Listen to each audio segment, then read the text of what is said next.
Alright, so we've set up our preferences and we've defined our save paths as well as set up our units.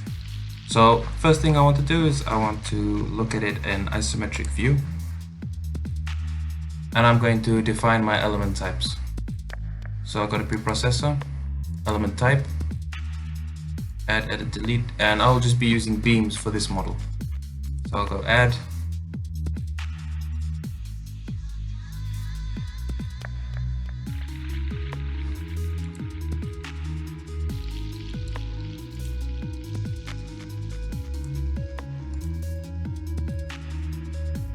sorry guys, is it showing now? Okay, great. So element types, add, and I'll be using beams 189. Okay, cool. Once that's done, close this element types window. Now I will go about setting up my material properties. Material properties, material models, structural, linear, elastic, isotropic. My Young's modulus was 207 gigapascals, and my Poisson's ratio was 0.27.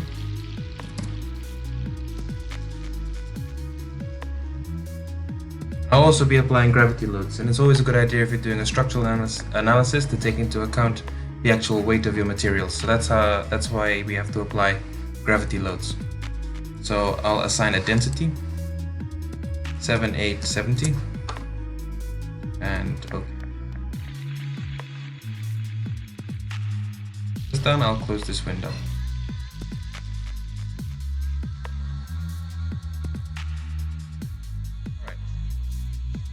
We've assigned our material properties, we've defined our element types.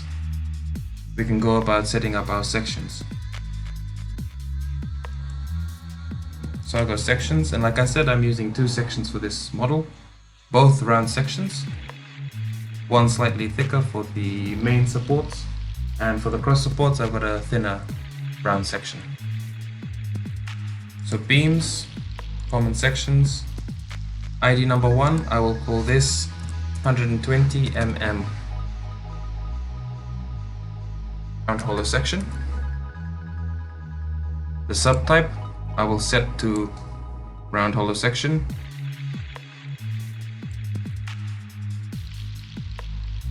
Its outer radius 120 millimeters, so 0.12, and its internal radius, I believe, was 80 millimeters. Oh, sorry, 100 mm outer, 80 mm inner.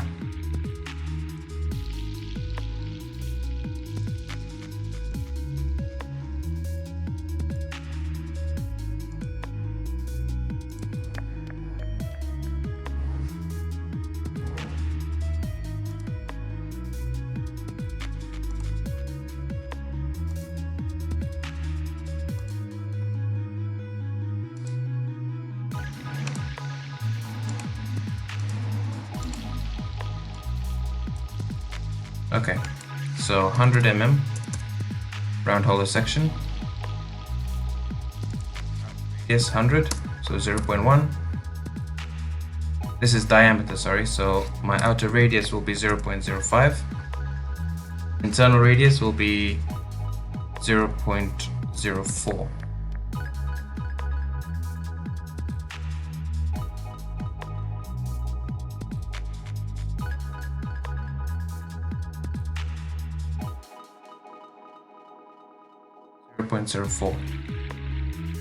Once I'm happy with that, I will click apply and apply my second sectional property. One will be 50 mm.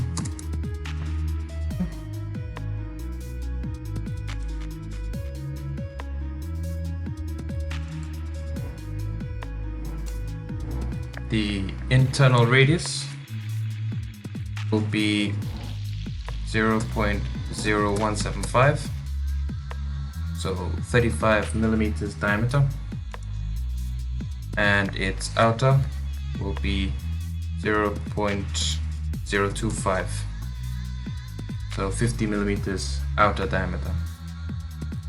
Once I'm happy with both of those, I'll click OK.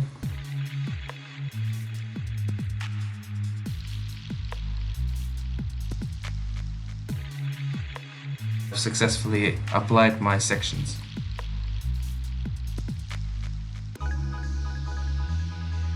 Alright, everybody following along with me so far?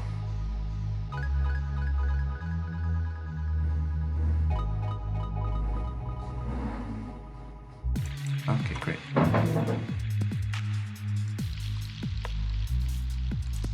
So we can jump right into the modeling.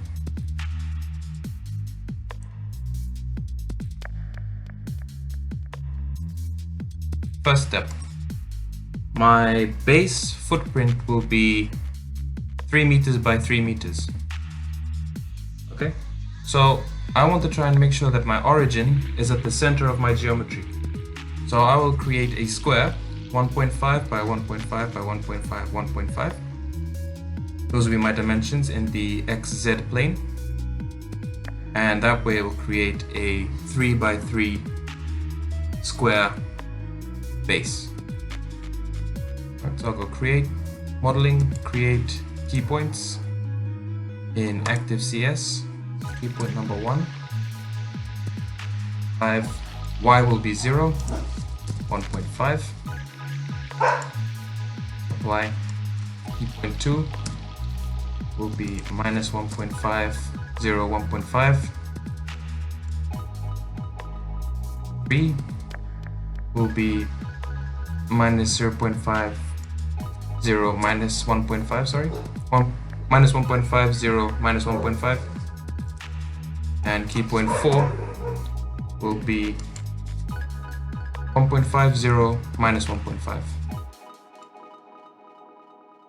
I now have my 4 key points. Now my base at the top, my top will be a square 90 centimeters by 90 centimeters, or 0.9 meters by 0.9 meters. Alright, which means that if I'm going to draw it with the origin at the center, I'm going to have the coordinates 0.45, 0.45, 0.45, 0.45.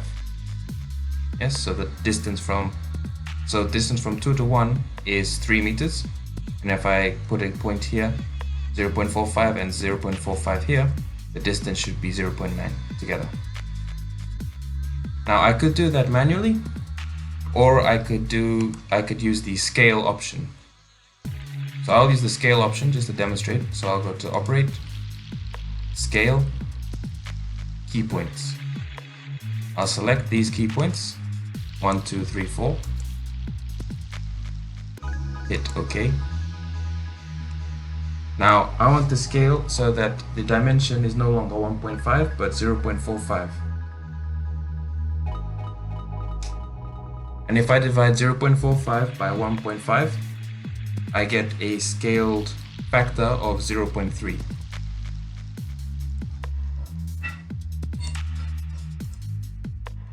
I get a scale factor of 0.3.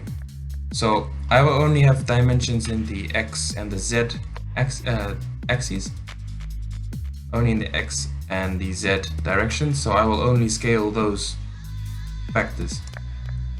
So 0.3,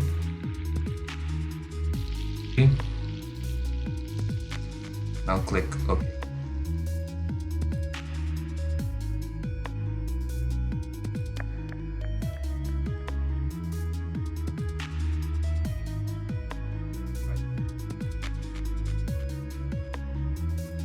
Now this needs to be right at the top of my structure. So once I've scaled it, I will now move this 15 meters up in the air, because that is the height of my structure. And to do that, I will go to move/modify, key points, set of key points. I'll select my key points that I want to move. I'll click OK. and I want to move these key points 15 meters in the y coordinate, so I'll type in 15 in the y coordinate and click OK. We'll have something like this. 8 key points. So this is the top and the bottom of our structure.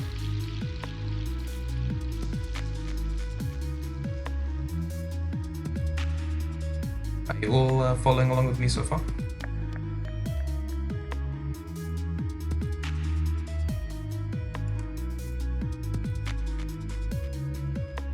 Okay, fantastic. So now what I'll do is I will join these key points at the bottom with the key points at the top with lines. So I'll go to create, lines, lines, and straight line. And it's always a good idea if you're going to go in one orientation to go in that orientation for all. So if I go from 2 to 6, then I have to go from 1 to 5, 3 to 7, 4 to 8. This is just to make sure that your normals, your beam normals, are all oriented in the same direction. And it's just good modeling practice to have it that way. If you just randomly select lines and put them in different orientations, sometimes it can throw off your beam normals and your stress fields will be disrupted. So if you're gonna go from bottom to top, do it for all, and if you're gonna do it from top to bottom, do it for all.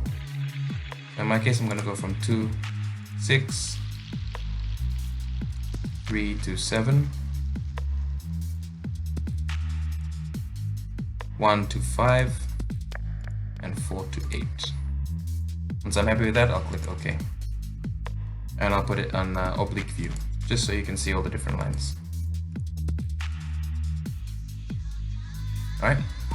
I also want to make sure that my key point numbers are on, so I'll go to plot controls, numbering, and turn on key point numbers. Okay. Okay, fantastic. So now we will subdivide these lines into 3 different equal divisions. To do that, we go to, again, our operate tool. We'll go booleans, and this time we'll go to divide.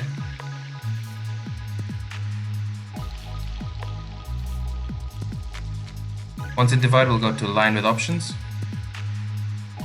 and select all of our lines. We'll hit OK. And I want to divide it into 3 different sections.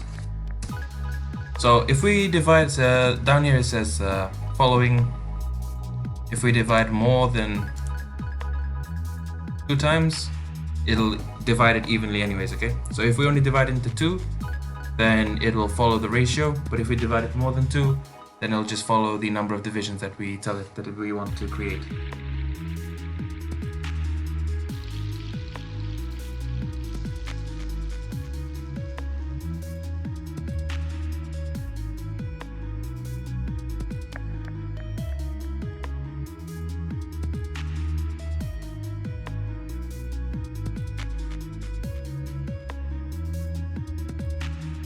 We divided our lines into 3 equal parts. And like I said, this second section we're going to divide into 2, and this last section we'll divide it into 3. So again, line with options. Select these 4 lines. Okay, we'll divide it into 2. Keep the ratio of length 0.5. And finally, the top 4 lines, we'll go again, line with options. 1, 2, 3, 4. And this one we'll divide into 3 sections. This time we click OK, and now we have all of our lines evenly divided, and that means we now have key points which we can create cross structures in between.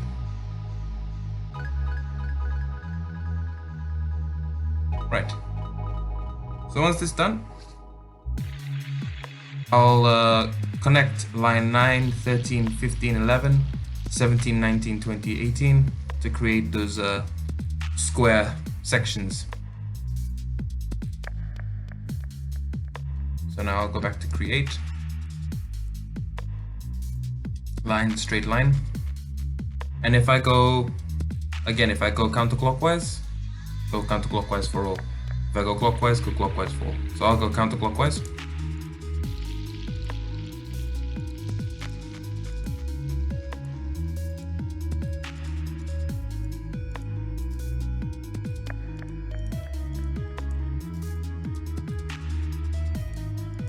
As we move through this demonstration, it might get a little bit more complicated just because there's lots of lines all over the place.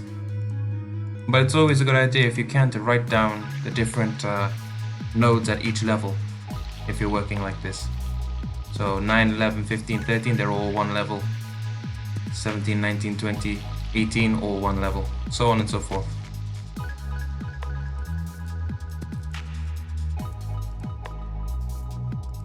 Okay.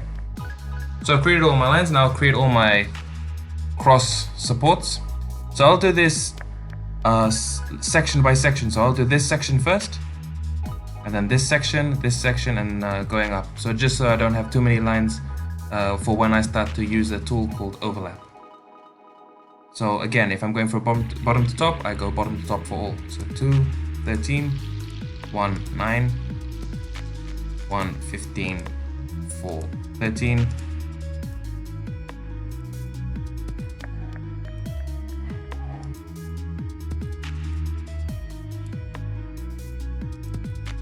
okay. Right. So you all following me up until this point?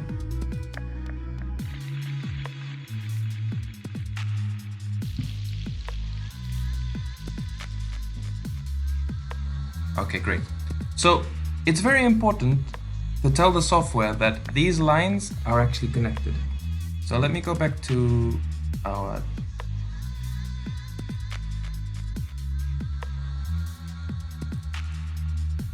So looking here, I want to tell the software that at this junction, where this support and this support go, they are connected. If we just leave the lines like this, from this point to this point, this point to this point, it won't know that these lines, these supports are actually connected at the center. So we want to actually tell it like, okay, there's a bolt that connects this support to this support. And that's something that a lot of people miss out. You have to tell the software that these key points, at this key point, these lines are all connected. If not, when it does the deformation and stuff, it won't take into account this triangle of rigidity, this truss. It'll just take into account this really big triangle, 2 really big triangles instead of 1, 2, 3. So we have to use a tool called overlap. It's a very useful tool. So going back to Ansys, and if you hold down Control and then you right click and hold, you can rotate your model. So what I'm doing, just Control, hold down. I want to overlap this line and this line. So I will go to my operate tool again. Inside Booleans, we have an option called overlap. Overlap, and then you select lines.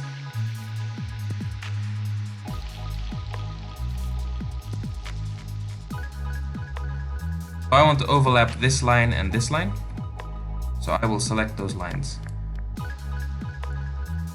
and click OK. Now you see that they have created a key point in between, showing that now these lines share a common key point number 29. And that's what you have to do for your whole structure. Okay? So all of these cross supports, they all share a common key point at the middle. So I will use the overlap tool on all of these.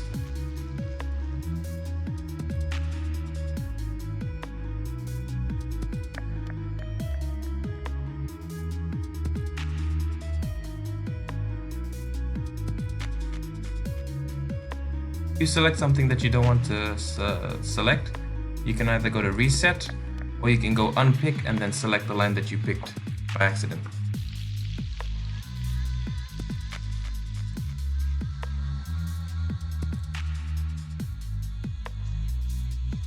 And now there's a key point 30. So we'll do that for all of these lines here.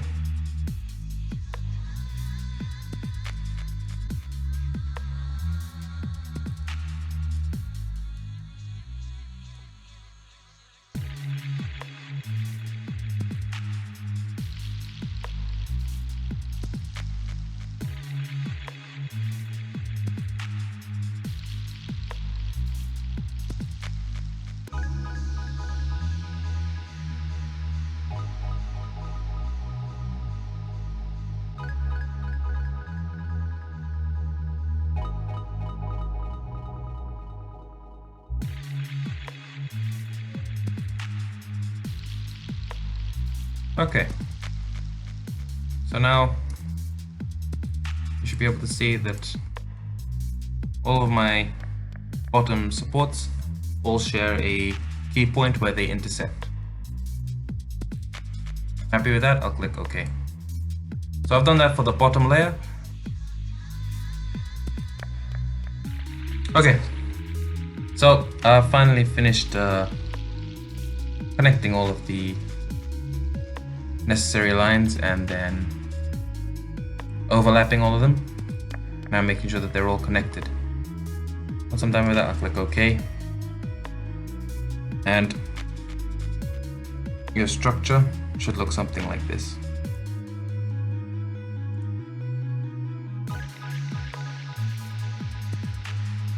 Now what I'll do is I'll just hide all of the key point numbers just to display the lines. And as you can see, it looks a little bit confusing, a little bit disorienting.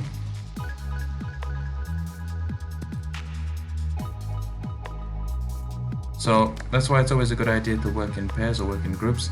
And right at the beginning when I said you could have simplified this by just assuming a 2D structure, it would have been so much easier to do it as a 2D structure rather than as a 3D structure. But I understand that in some cases it's better to have a simple three-dimensional model rather than a oversimplified two-dimensional model.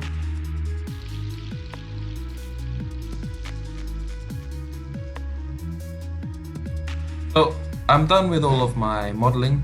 Now I can go about setting about my mesh and assigning different material properties to different lines. So I'll go into meshing, mesh attributes. Now all of these main supports, these ones running up to the top, I will have them as material property, sectional property 1. First things first, I will assign sectional property 2 because all of these supports are sectional property 2, and then I'll single out the individual longer members just because there's fewer of them, and it'll cut down this whole process. So I'll go mesh attributes, all lines, material property number 1, and I'll give them the number 2 sectional property. Because they're round and they have uniform sectional geometry in all directions, we don't need orientation nodes. So it's not like I-beams or C-channels where you need to orient the flange and orient the web. For round hollow sections or square hollow sections, you don't have to worry about that too much. So once I'm happy with that, I'll click OK. And now I'll go and select pick lines. And now I'll select my lines that I want to select. So if I go into plot controls, numbering, line numbers on, I'll be able to see all of the individual line numbers, and I'll select, or I'll type in the numbers that I want in here. So L3, L9, L15, line 10, line 21, line 22.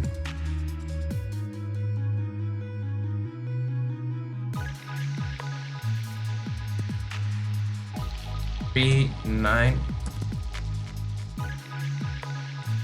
15,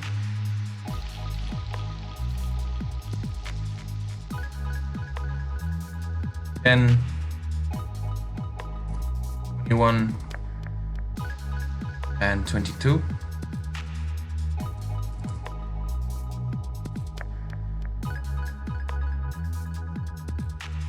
As well as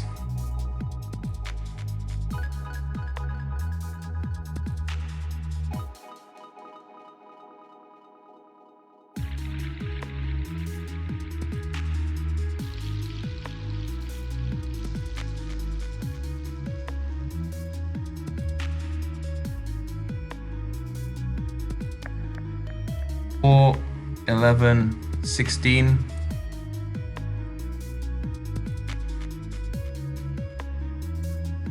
12, 23, and 24.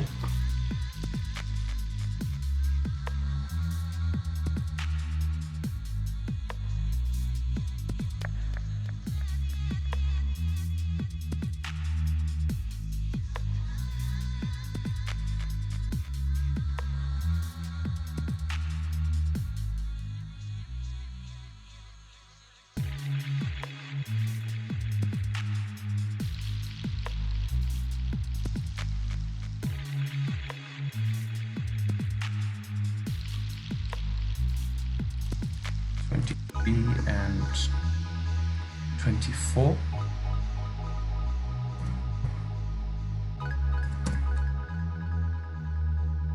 So for now I will just select those ones. I'll go OK.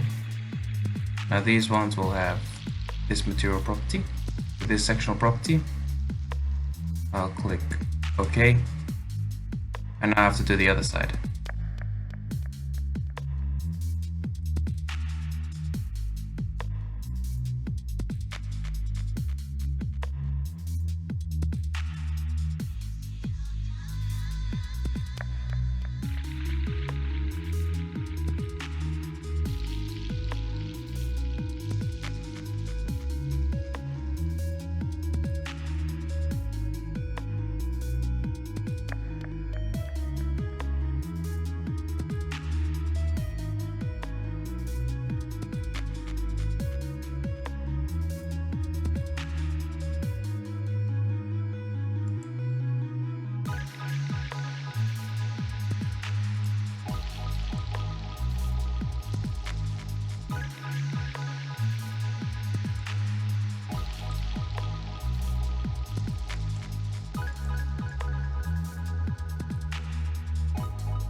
Okay. And OK. Right, so now I can apply my mesh. So I'll go to Mesh Tool, Mesh Lines, Set, and I will pick all of my lines. I'll divide each line into 5 parts. I'm going to Mesh Tool again, Mesh Lines, pick all, and now I've fully meshed my model. And if I want to display the 3-dimensional elements, I'll go Plot Controls, Style, Size and Shape, On, and it should show me my model. Now you can see that the lines that I've selected when I was doing my mesh attributes, the outside lines, 4 columns from the bottom to the top are a slightly thicker grade section, and that's what I was looking for. Alright, so it's a bit of a long process, a bit of a lengthy process. It takes a bit of time, but if you're patient, it should be no problem at all.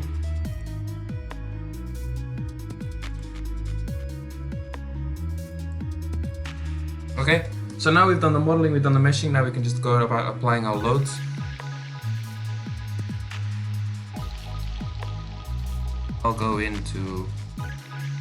I'll just display this as line.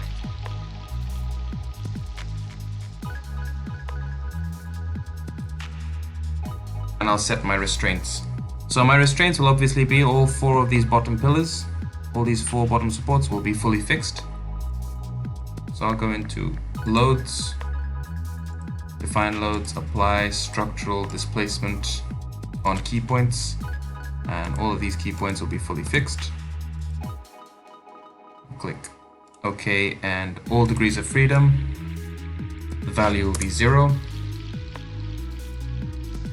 Fully fixed. And my load for this example is 500 kilograms. I'm assuming my 500 kilograms will be applied evenly on the 4 top key points. Alright, so 500 kilograms turned into a force is 500 times 9.81. I have a force of 4,905 newtons, and I'll divide that amongst my 4 key points where I'm going to apply the force. So each key point, 1, 2, 3, and 4, will have a force of 1,226.25 newtons. So I'll go to force on key points, 1, 2, 3, 4. Click OK. Force in the negative y direction. So minus 1,226.5 newtons. I'll click OK.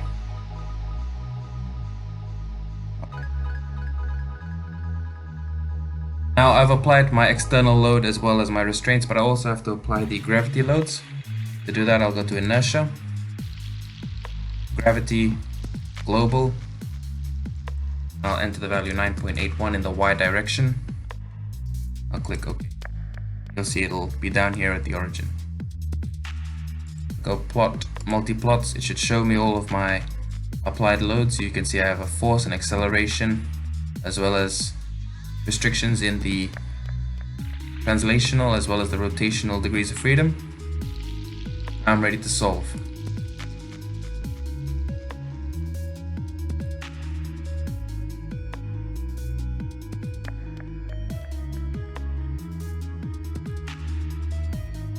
Solution. Before I solve, I'll just quickly save. So file, save as, wind turbine, Ansys project, solution, solve, current loading system, and hopefully I don't have any errors coming back.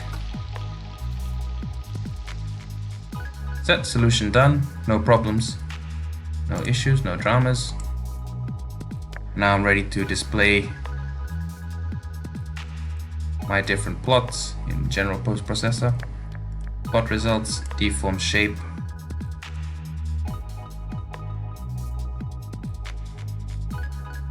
Now looking at my deform shape, I barely have any deformation.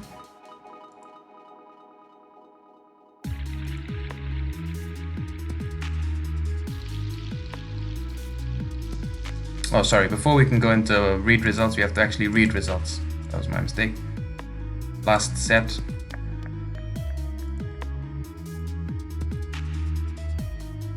So to define a wind force on this structure, you would have to apply probably a UDL on all of your lines. Okay, so all you would do is you would apply a UDL. Or, worst case scenario, you could apply a vertical force at the top of your structure and see how it would deflect.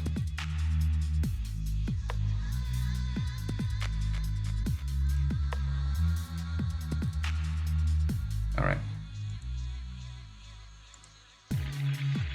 So, this is our deformation, and we can see yeah, I mean you could assume whichever direction you want the force to be, the wind to be blowing in. You could go in the positive X or the negative X, positive Z, negative Z. Obviously not in the Y direction, but in either of the X or Z direction, it's fine.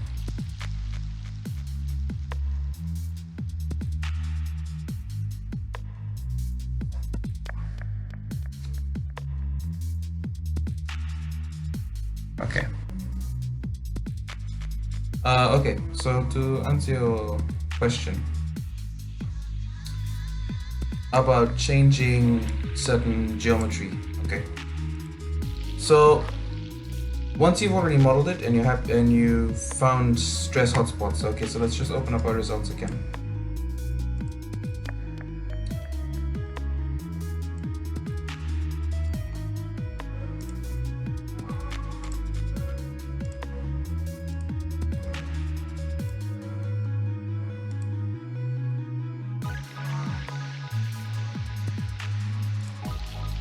So I'll show the nodal solution for stress, and I'll look at von Mises.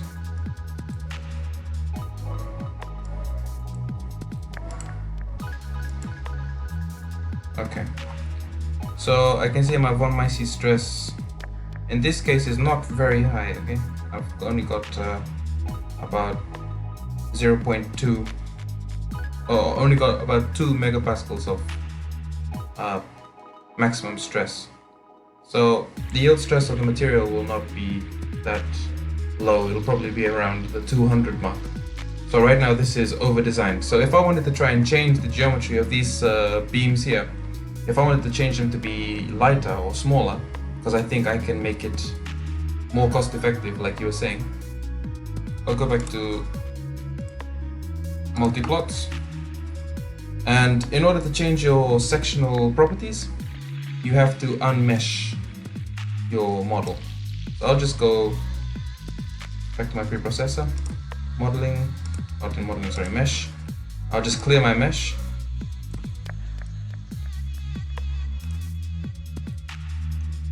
Right, I'll just pick all of my lines, clear the mesh. So right now I'm just back to my line work, okay? Now, I already know that if I add those thick members here, going up and down, I have a way higher, my stress is very low compared to the yield stress of the material. So I can afford to make these a bit thinner. So I'll now go to apply my mesh again.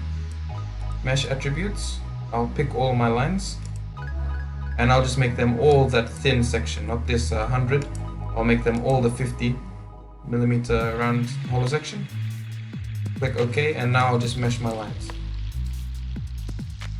So instead of having to redraw the whole geometry and then assign all the mesh properties again, you could just go back, unmesh, change the mesh where you want, you know, apply different material properties wherever you want through using mesh attributes, and then you could remesh. I'll pick all my lines again, 5 divisions again, mesh tool, mesh lines. I'll pick all, and now you see that it's no longer thick, okay? They're all the same thickness now.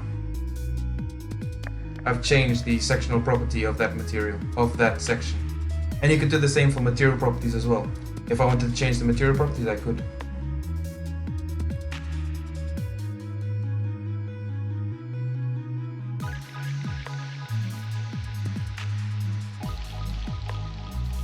Or you want to change the sectional property? Okay, yeah, that's no problem too. Okay, so I'll clear this mesh again. So I'll just pick all my lines, set, multi-plots. So I'll just go back to my section, beam, and I'll add a new section. So let's create a new section. Right, section number 3. This one here, I'll make it solid. I'll call this one 50 mm solid. And its diameter, I'll just give it as 50 mm. Set, okay. Now I'll go back to my mesh attributes. I want to apply to all of my lines, so I'll just go all lines. And here I can just change the sectional property. Click OK, mesh, lines, all of my lines, and now I've changed the sectional property to that new one that I just created. Okay, so all you have to do is you unmesh, create whatever section, whatever. I could even change the material property if I wanted. I don't have to apply it to all lines. I can select whatever lines I want to apply to.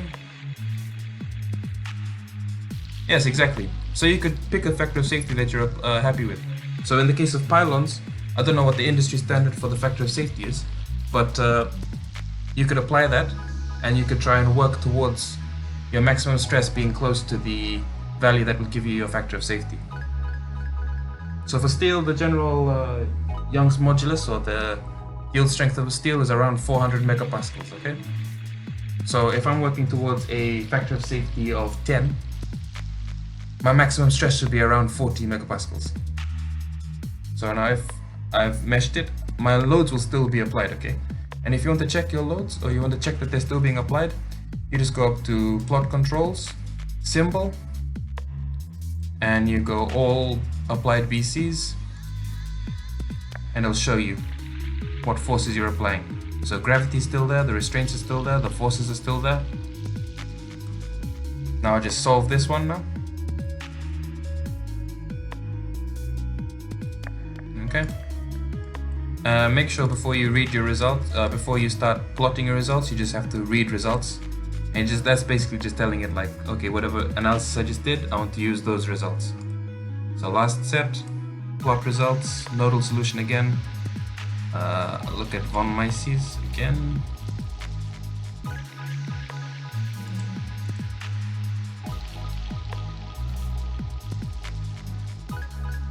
So you see that my stress is now increased from what it was before.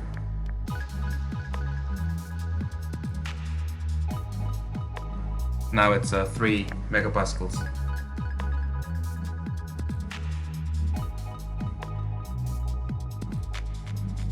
Okay. And I could just keep going back and forth with this. So I've seen that now a solid section goes up to 3 megapascals. Maybe I want to go back to my hollow section, so I'll just go. Let's close these results. I'll go to my preprocessor, clear my mesh again.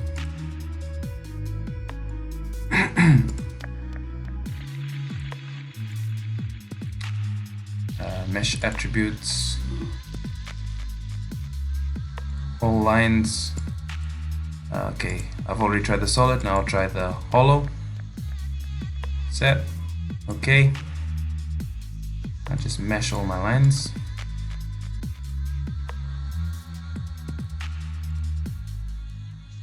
Okay, so now I can solve this one now. And we see what my maximum stress will be.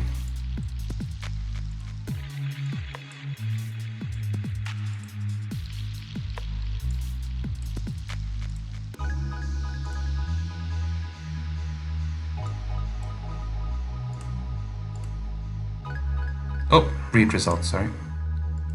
Last set. Plot results. Nodal solution. Let's go on Mises. And now it's 4 megapascals. Okay? So that's basically the process. You go back and forth until you either reach the factor of safety that you want, or you prevent yielding. So if you don't want, if you don't like how much these members are deflecting, and bear in mind that this is an exaggerated deflection, okay? It's not actually deflecting this much, it's just exaggerating it just so that you know where the maximum deflection is occurring.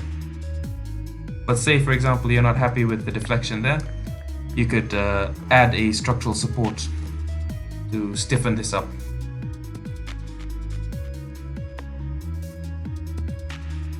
So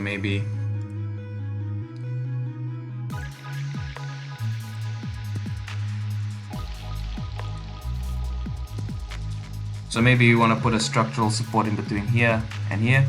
You could do so, just to stiffen it up if you wanted. Alright.